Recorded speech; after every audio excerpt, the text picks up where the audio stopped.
Aujourd'hui, nous vous emmenons dans les coulisses de la création des sacs Abaco.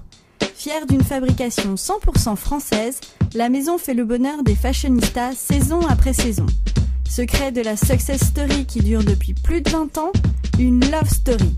Celle de Raquel à la création et de Guy à la gestion, qui nous ont ouvert les portes de leur atelier parisien. Alors là, c'est le bureau de style. C'est là où je prépare mes couleurs, mes modèles, mes ambiances. La collection démarre de tendances comme ça, de couleurs, de toucher de matière. Donc je mets au point en parallèle les couleurs et les matières. J'utilise mes pinceaux de maquillage parce que ça c'est des manies d'anciennes maquilleuses. C'est des pigments naturels qui viennent du Roussillon. Beaucoup d'ocre, beaucoup de terre brûlée. Une fois que j'ai la couleur, j'essaie de la retransmettre. Je fais des essais sur le tissu. Quand il va sécher, j'aurai un taupe là.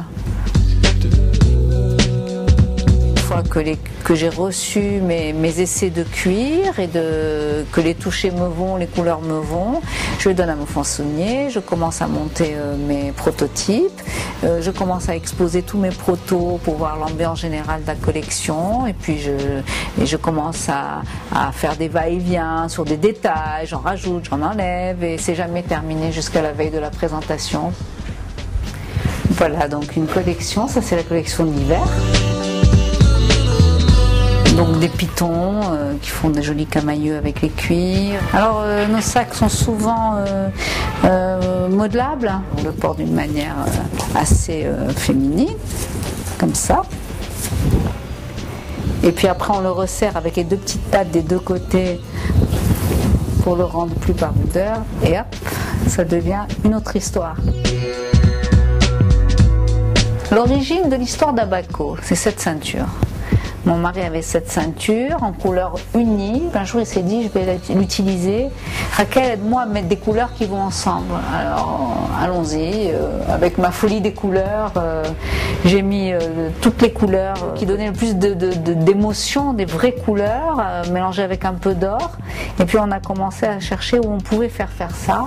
Et on est allé dans l'Atlas.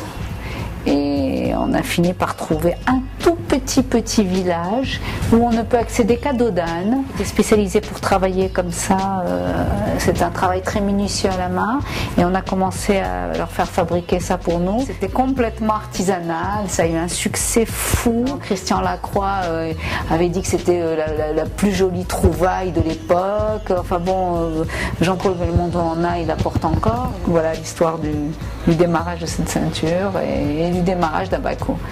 Après, la mode s'est essoufflée et un jour mon mari m'a demandé de créer un sac que j'aimerais porter parce que j'avais du mal à trouver des sacs qui me correspondaient. Il me dit crée ton sac, celui que tu auras envie de porter.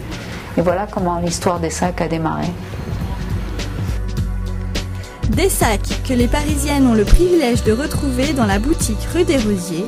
Les autres modeuses peuvent se procurer le modèle de leur rêve dans de prestigieux points de vente en France et à l'étranger, sans oublier maintenant l'e-shop de la marque.